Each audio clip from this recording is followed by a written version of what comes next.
So hello boys and girls, mums and dads and all the people who care for you. You're all very welcome to Glynn National School this evening. And on behalf of all the staff, I can tell you that we're all really looking forward and excited to be restarting school next Tuesday. There's been a lot of changes, and tonight we're going to walk through the school and see some of the changes that have been made and answer some of your questions. If you have any other questions after tonight's video, if you want to contact me on glynns@gmail.com, I will be happy to answer any questions on Monday.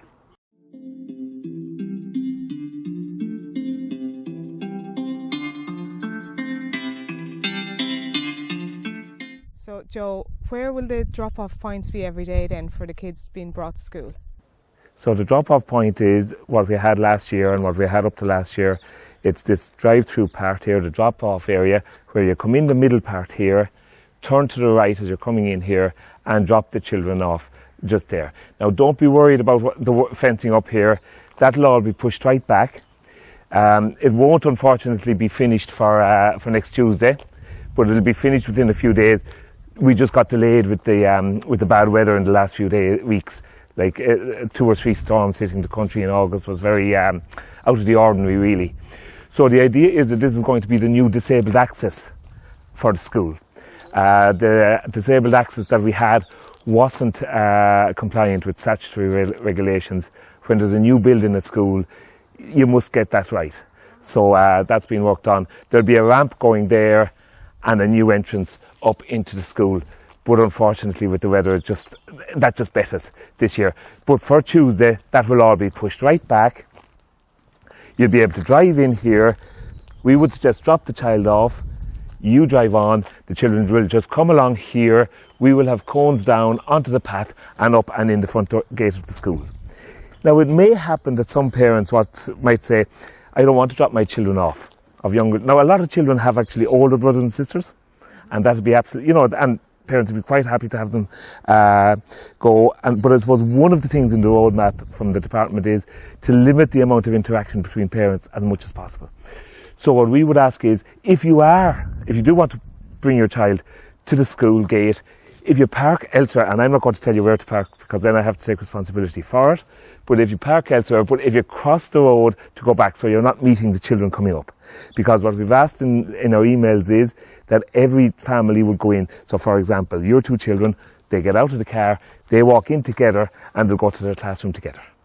Does that make sense? Now for 4th class, they will go down to the car park in the hall, because they'll be down in the hall and they will be dropped off there. But we've been in contact with the local guards and we'll walk through that on Monday with the guards, and that will be coned out for the people in 4th class. What I would say to everybody is, these are very strange times. We don't want to add a huge disaster onto it. Car parks are often the most dangerous places for children. So please, please, be careful in the car park. Always watching out. The teachers will be in the class from 9:10. So people can start dropping off the children from 9:10. We would ask them not to come any earlier than that, but try to be here by 9:30. Now that gives about 20 minutes. There's about 100 families in the school. So, with 2 meters distance, there should be plenty of time if everybody just takes their time and has a deep breath. Is that okay? Class doesn't start then until 9:30. No, it doesn't. Then look, if people are a bit later, we just want to see how it goes, so as that the first few days to see how it goes, and then we might be able to pull it back. But look, the most important thing for us at the moment is to get everybody back safely. We understand that people might be a bit apprehensive. We want them back in school safely, and we won't certainly be pressuring anybody to be in by 9:30. But we would like as many as possible so that we can get going. And one of the things we'll be working on straight away will be well-being and checking in with children as to how they've been for the last 6 months. Lovely, great. And this then is the new classroom here? This is the new classroom. Now, with the COVID lockdown, this was due to be ready by the 23rd of August, so we should be in it. Unfortunately, we lost 6 or 7 weeks for the COVID lockdown. It was, and then when they came back then, the problem was there was a delay on supplies and stuff like that. So it just put us back. Hopefully it'll be before the midterm break, but we should be in it after the midterm break at Halloween. That's the hope, fingers crossed. But then, in this day and age, we just don't know what can happen. So, but that's the plan at the moment. That's what we're anticipating, and the builders are certainly working hard to try and make that happen.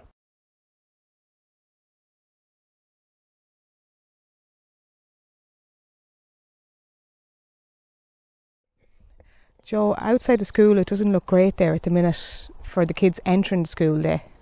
Now, the builders, they were working on that today. The poor livers were pouring concrete in the pouring of rain today. They will be back tomorrow to finish that, so that will be ready for Tuesday. If they don't have it done tomorrow, they'll certainly have it done on Monday, and it will be ready for Monday. The railing won't be painted, unfortunately, but that's it. Now, the reason is that you'll notice that that's higher. It's almost like a platform, and that's to facilitate the wheelchair access from down here.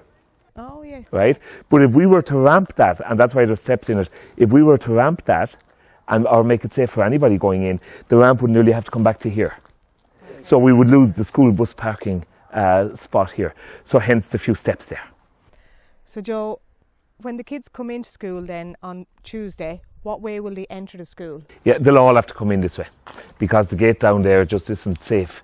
And if we had gone for planning permission for a bar there or something like that, we just wouldn't have got planning permission in time, and health and safety and all that. So that's why every family comes on their own. They keep their 2 meters and they all go in there, so there should be no reason for anybody intermingling. Then what happens is second class and third class go straight in that door. It'll be open. So anybody in second class or third class go straight in. Now fourth class will be gone straight to the hall. Right? The teachers, there'll be 2 teachers. There'll be a teacher in the hall and an SNA in the hall ready to meet the children down there. And there'll be an SET teacher here to meet the children off the bus from 4th class, and she will walk down with them when it's safe to do so. But second class and third class will go in the front door. That'll be open. There'll be 3 teachers here waiting to greet the children, and all the other teachers will be in their classroom. All the other kids then will just go around the back, is it? They will just continue along here, and she will go down there now and we'll have a look. Perfect. Yeah.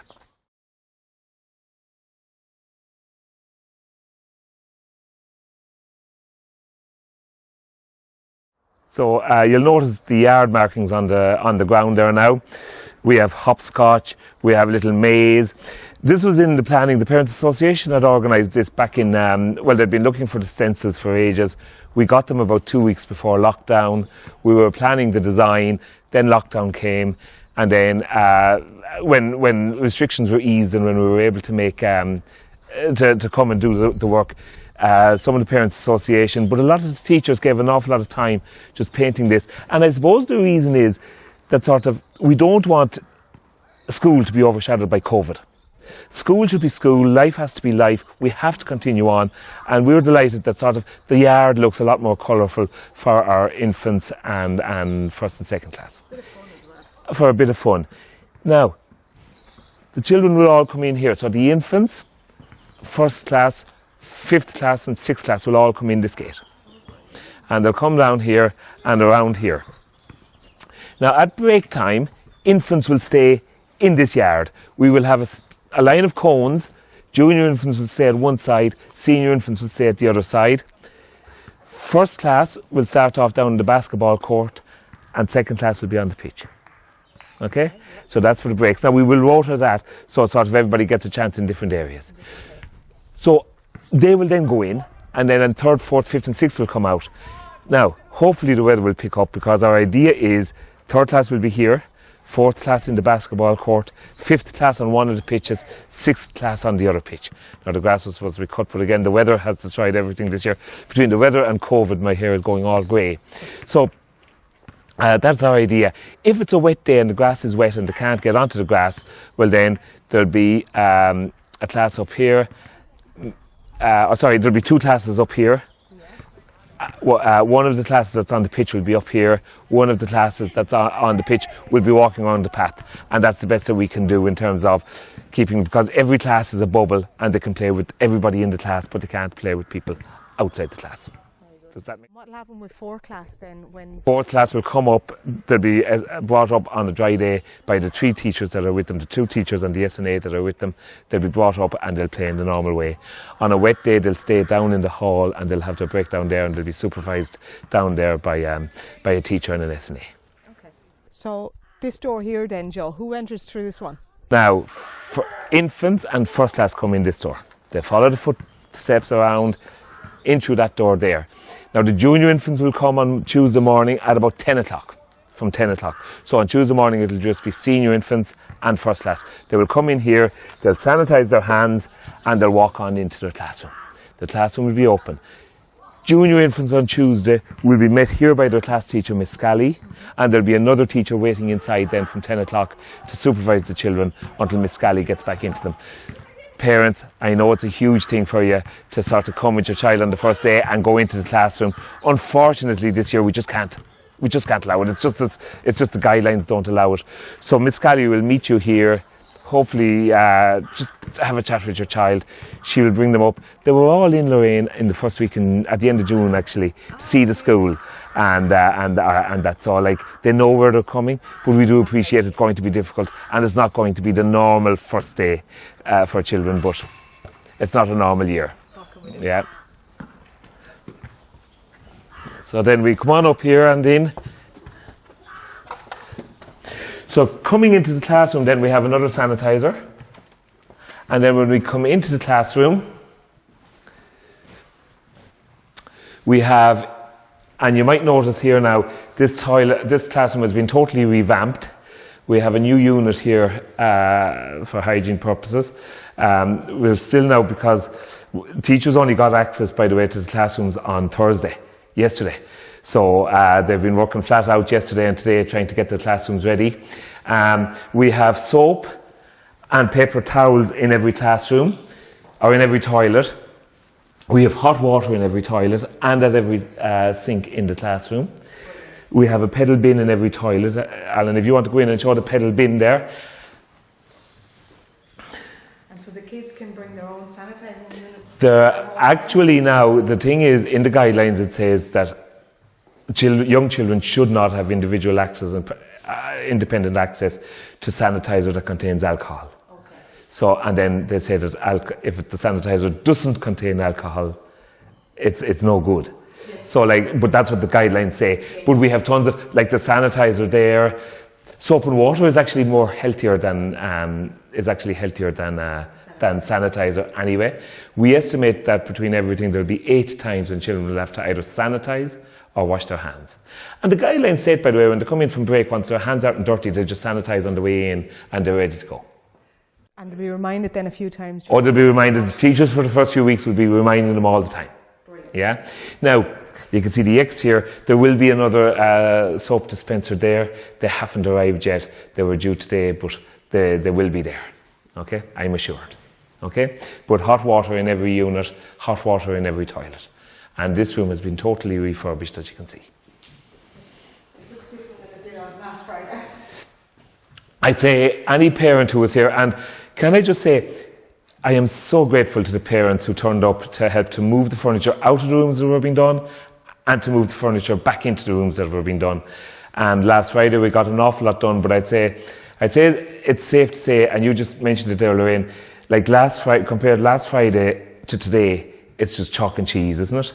You couldn't have seen it being ready, but a huge amount of workers went in, and I just want to compliment the teachers and the parents and the builders and the cleaners. It's been a huge effort. 5 weeks to do all this work has been, I think, a phenomenal amount has been achieved, and I want to thank especially the main contractor, Colin Byrne. Okay. So this is senior infants, and as you can see, it's been deep cleaned. It hasn't been refurbished because it was only done 2 years ago. Again, we have the hot water in both toilets, and we have the hot water in the sink, and the towel dispensers and soap dispensers will be put up on Monday. Brilliant. Will the kids have to wear masks in the classroom? No, it's actually not recommended that children wear masks at all in primary school. So the public health guidelines is that they don't wear masks. And the public health guidelines is that teachers would wear masks if they can't maintain a social distance so that's why I'm standing 2 meters away from you at the moment, even though we're indoors, just to try to be a little bit more clearer on the video. But yesterday, for example, we had a staff meeting, we all wore masks. Okay. Right? So if, for example, if Vivian goes up to get her copy corrected, or the teacher's talking to her close, she will put on a mask or a visor. Teachers have been given both masks and visors to wear. The kids do not need to. In actual fact, it's recommended that children don't wear masks in primary school. So we're in first class now, and as you can see, again, refurbished, totally refurbished in the last few weeks. New marmoleum, like in junior infants, totally painted, new shelving, same was done in junior infants, and we'll see second class in a minute. The guys are coming to service the projectors on Monday. We left them as late as possible, purely so that there'd be as much dust as possible gone out of the place. The only constructors left in it at the moment are the builders, or the painters. Are the only guys working there, touching up a few things on Monday. But apart from that, all the wiring and that will be made neater on Monday. So where will the kids go if they get sick, or what's going to happen if a child gets sick in school? Right, well, it's great that you asked me that. Just outside the rainbow room, this is what we call the rainbow room, and unfortunately we had to take it away from the SCT, from the support team this year. And in the SCT room, we've removed all furniture. We will be putting in a chair in there so the child can sit on it. So if a child develops COVID-like symptoms, the advice is that we bring them to that room. The class teacher will bring them to the room. The class teacher may have to put on a mask and may have to put on gloves. The child will wait there, and the class teacher will will phone mum or dad. Now we will have a mobile phone dedicated for that in the room, so the teacher doesn't have to go routing through pages or anything like that. We'll have the number stored in the phone, and that phone will be purely for COVID. Don't ask me the number because I have to get it. It has been just absolutely manic the last few weeks. So I'll be getting it on Monday, and I will send an email with that phone number as soon as I get it. Is that okay? Will somebody stay in there then with the kid when... What will happen is the child will sit there and the teacher will stay out here, because we have to be aware of child protection issues as well. Yeah. And child protection hasn't gone away because COVID is here.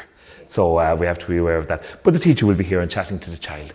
Now it says in the guidelines, by the way, that we talk to the child, and it also says in the guidelines that if, for example, it's a cough that the child normally gets, that, you know, and the parent can say, look, he has asthma this morning and he's coughing because of his asthma, and I've spoken to the doctor and he's absolutely fine to be in school, he'll go back to class. And we won't be telling anybody else in the class, Lorraine Moran went home because of having COVID symptoms. And, that's nobody else's business bar your family's, if you understand me. I suppose medical confidentiality kicks in there. So we will phone, the teacher will stay here with the child until they're picked up. Now, if there's a confirmed case, at that point in time, the HSE will be in contact with us, because that will come through the HSE, and at that point in time, we will do exactly what the HSE tell us. Okay. And you'll have to wait then for them to tell you whether each child in the class has to be isolated, or... Absolutely, and it's a very good question, and guidance was issued only yesterday evening. I emailed it to every parent, but it's a 4-page complicated document, and people are busy. People generally don't read these things. I appreciate that, but what it says in the guidance is that in a situation where a child in the school is confirmed as a COVID patient, positive, the HSE takes over. They will contact whoever needs to be contacted. We have a statutory obligation now to keep a list of all the children who are in a pod with the children. I will see the pods later on, and all the children who are in a bubble with the children, and all the teachers who would have a contact with those children. We have to keep that list, so it's in Excel form actually, so that if something happens, it goes straight to the HSE and they can then contact trace. Good.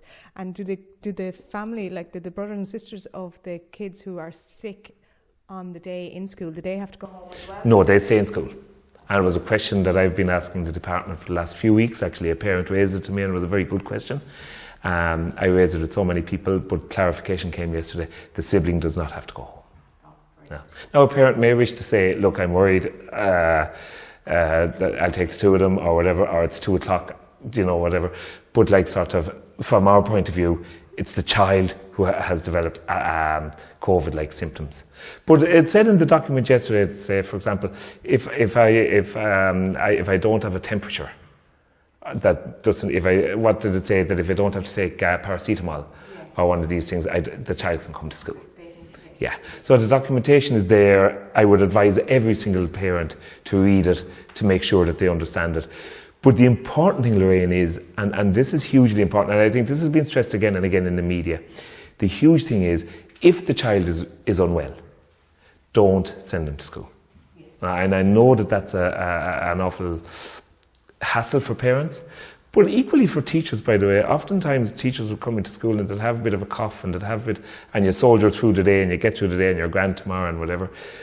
But now that's going to be gone, really, we are going to have to, absolutely, because it's not me anymore, it's actually me protecting all the other people. So if I have a cough, I have to get it checked out. Okay. And will the teachers get a temperature check every day when they come into school? No. Yeah. And they'll only wear the masks if they have to? If they have to, yeah. It's for the protection of the people who are close to them, really, because masks don't protect me from getting COVID. I wear a mask now, as I said earlier on, we're 2 meters apart, so it's not an issue at the moment. But the mask is to stop me spreading COVID. It's not to stop me getting COVID. So, if your child is coming up to get to talk to the teacher will put on the mask at that point. And these days that the kids are missing, you'll be lenient on them this year, won't you? If the kids are out of school. Well, the 20-day rule, the 20-day rule still has to be reported. Yeah, the 20-day rule still has to be reported. That's not me being lenient, or that's a law. And that's just a matter. I have a statutory obligation every year in January and in July to make a report of if any child has missed 20 days or more for whatever reason.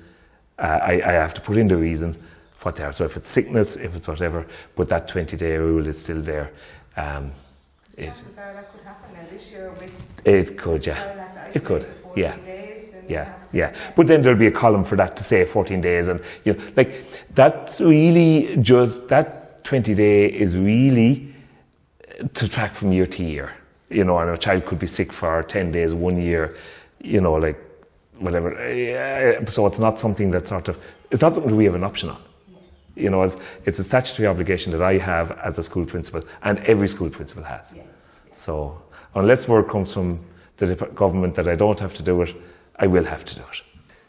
So this is second class, again refurbished, the new marmoleum, painted, new shelving, all set up for Tuesday morning, more or less. I was sorting out posters here today, so the class teacher in here, who should remain nameless, will be very annoyed with me for the mess that I've made in here, but I promise Mrs. Cooney that it will be cleaned up on Monday. So second and third class will come in this door. As you can see, it's not fully ready yet. The protection stuff has to come off it and all that, but that will be done on Monday. These fire doors, I'd say they won't be painted on Tuesday now, to be honest with you. At this age, time just betters. But second class will come into their classroom, the door will be open, third class up into their classroom. And we're not going to visit third class, if you don't mind, because that was the class that was last to get done. It's the class, the second and third class we were in last year. We had to take down a partition, we had to remove a lot of stuff, and it just wasn't possible to, but it will be ready for Tuesday. So I have absolutely no fear of that. If Vivian wanted to ask a question. Will we still be getting to use the laptops and iPads? You will, and actually we have a very exciting development this year. Mums and dads, you will have seen in the email I sent with the book rental, spellings from me. So 3rd, 4th, 5th and 6th class this year will be on a spellings programme, and it'll be an online spelling. It'll start off as an online spellings programme where every child is tested on all their spellings. Now we might do some of it at home, by the way, and I'm sure mummies and daddies will be delighted to hear that we might be giving some homework with e-learning and stuff like that on computers. But the computer part of it is really just to gauge where a child is. It's an individualised spelling programme after that, and every child will have a workbook and their own individual spellings then. So the idea of the Friday test will be gone. Now there might be a test on some of the words, and we'll have to see how that works out, and as we get used to the new programme. But the important thing is that every child will be learning spellings that are individual to that child. But it'll probably take a little while for us to get that up and running, and we might be looking for the cooperation of the parents. Maybe in the first few weeks, a little bit of homework will be doing the test to see where the child is. But that doesn't really answer your question, Vivian. Your question was, will we be using computers during the year? And the answer to that is yes. we will, maybe not quite at the beginning, but every time that a class uses the laptops, they will have to be sterilised. The same with the iPads, they will have to be sanitised. Okay? Yeah. So now we're coming into 5th and 6th class. They'll come in the door over here, behind you there, Alan. They'll come in that door. Again, at the bottom of the steps, there's a sanitizer. Outside each classroom, there's sanitizer. Outside both library doors, there's sanitizer. And again, soap and water in each classroom, soap and water in each toilet, soap and water at the kitchen area, and there'll be paper towels and pedal bins as well in all of those areas. So. Will the kids be bringing home the school books with them, or what way is that going to work? They will. Now we're not going to be giving written homework for the first week or so, but we will review it as we go along and see what we'll do. But certainly we would envisage, that sort of as much as normality as possible that we can get back for the children is our aim. So that would be, but for the first week or so, there will be no written homework. And then we might move on then to a little bit of reading homework and stuff like that. But to us, we were looking at it and we were saying, well, it's actually no different than bringing in their lunch. Yeah. Like they have to bring in their lunch, they have to bring in their school bag. Now there was advice the other day on the television that I heard that maybe it might be no harm if maybe the bag's got a little bit of a rub at home of disinfectant or whatever. And maybe because school bags are awful dangerous places, you know the way in the summer holidays you go down at the end of August, you look through and you find an apple that was there since May. You know, so maybe it is a situation that maybe the school bag should be cleaned out either daily or weekly at home, you know. And what way will the cleaners work now? Will they be in? Cleaners will be in every single day. We've upped the cleaning regime, and I suppose in one sense it's easy to say that the government has given extra money, but it's us, the taxpayers, have given extra money. But the cleaners will be in every single day. They were always in every day doing the toilets, but now not only will they clean the toilets, but they will clean the classrooms every single day, and they'll rub down the tables and chairs every single day. And then during the day then, all touch points will be sanitised. What way will the school bags and the coats and all work in the classroom? School bags will stay in the pods in 5th and 6th class and in 3rd and 4th class. And it's a very important thing, the pods, because up to 2nd class there's no social distancing. But in 3rd, 4th, 5th and 6th there is social distancing. And if you can come down here, Alan, and just have a look into 5th class, and Miss Sinnott was here today getting ready, and you could see there now all the books are laid out on the chairs. So the classroom here is set up into pods because there's no pods for the younger classes, is that right? That's right, Lorraine, yeah. And in 5th class, 6th class, 3rd class and 4th class, there's social distancing. But once we can have the children in pods and the pods are a metre apart, that's perfectly acceptable. So they're all set up here with their names on it. Their books are on their chairs. Every child has been asked to bring in a storage box. Now, it sort of goes against the grain. We're asking children not to share, and everything should be labelled.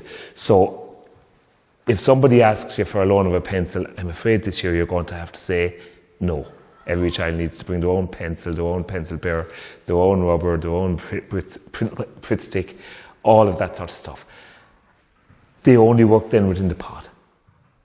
So like sort of anything they're doing within the pod, if say for example they're doing a group activity, they do it with the pod. They don't mix within the class. They don't mix with the other pods. The teacher will sanitize if she comes to this pod and she needs to go to that pod. She'll sanitize her hands before she goes there. School bags will stay in the pod, so underneath the table. All the books will be in the basket at the top.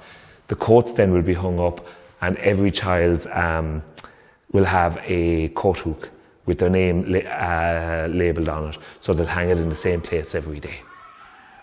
Now, the reason why we did look at the idea of hanging the coats off the backs of the chairs, but then you're into health and safety, and any teacher will tell you it is shocking dangerous walking around. If a child is walking to the toilet and they trip on a coat, and you know, like nobody will thank us if we avoid getting COVID, but if some child gets a cracked head, so like sort of that's a very good reason why not to have the coats trailing on the chairs, especially in primary school. How long will the pods stay as the pods they are? Like, will the kids get to change each term, or does we are looking at reviewing the pods at Halloween. So that's our idea at the moment, and then we'll see how things are going. And will the kids get to sit beside someone they are friends with, or is that up to the teachers? Yeah, every teacher will pick the pod, because I have a legal obligation on Tuesday morning. Every teacher has to give me the pod, who's sitting beside who, before the starts, just in case there's a case, heaven forbid. But the teacher has to decide that.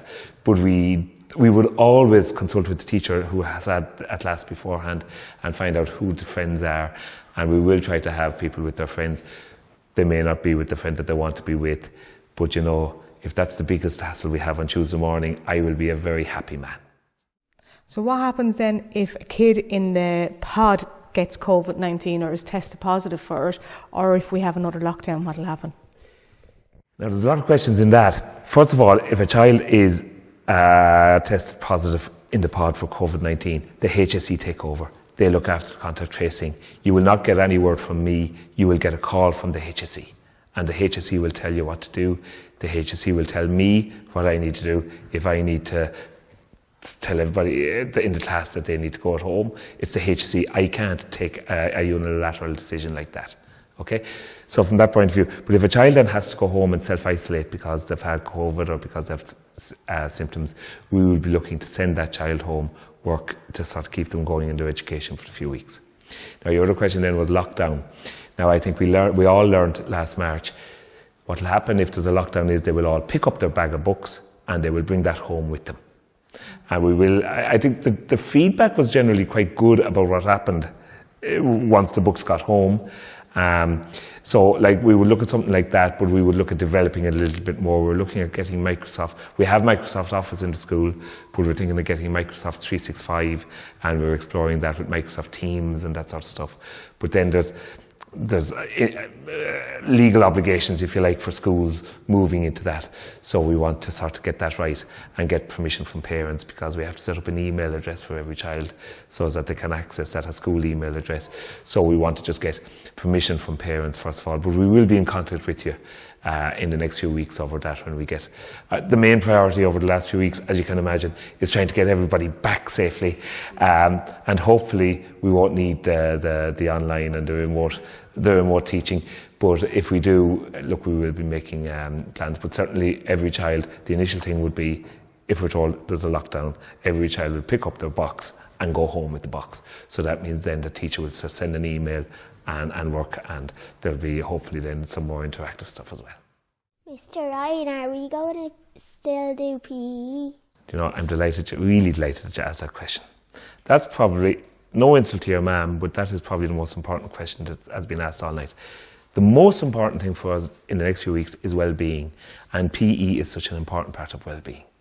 So we will be spending as much time outside and doing PE and doing all those sorts of activities as a class as we can. Now, obviously, we'll be doing it initially with as little equipment as we can, because the equipment has to be sanitised between uses. But certainly we will be getting out as much as we can. Of course, fourth class are down in the hall, so the hall will be out of bounds. So if it's a wet day, we won't be able to do PE, unfortunately.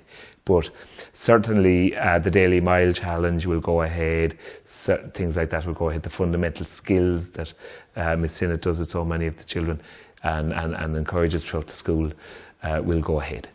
Now, unfortunately, there'll be other lovely things that have gone on in the school in the last while. Things like sing-songs, choirs at communion, shared reading, shared maths, going to mass, all of those lovely things. Now, I don't foresee that school is going to be a real boring place, but things like that really enrich school. Like, there'll be no extracurricular activities, certainly up to Christmas. So our record league will be gone.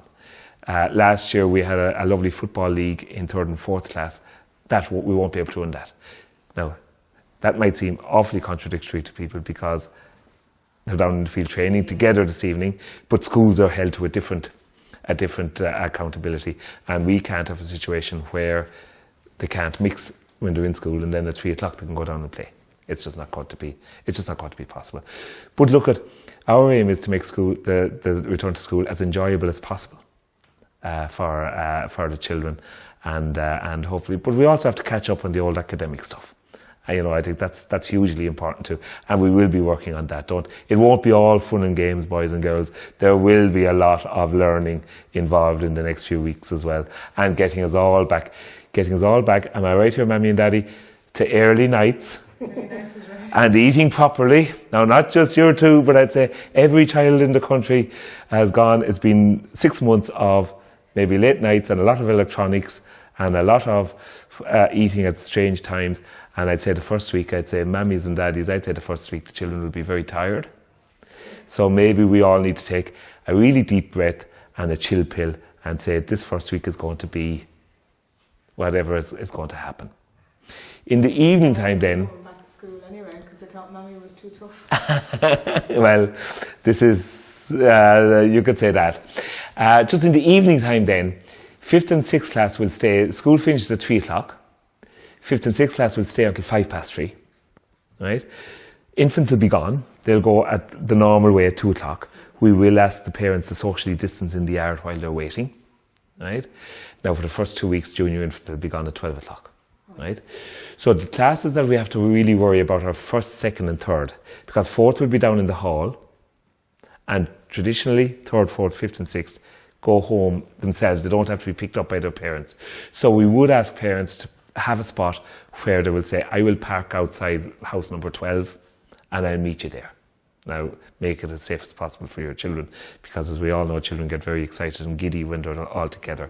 So make it as safe a place as possible. 1st and 2nd class then will be at the front of the school. And again, parents will have to come or whoever's picking them up, but we will ask people to socially distance and we will send the children to you. But make sure to step back well from the gate so the child can get out safely. Mr. Ryan, can we see the new extension? Now, this of course will go against all health and safety guidelines, but we'll take a chance on it, will we? But just look where you're walking now. It's actually quite clean in fairness. So we're coming in here. This is a new corridor. And here we have a new toilet, which is actually a disabled access toilet. So that'll be for any child or any parent, by the way, who would need. We have no public disabled access toilet in the school at the moment.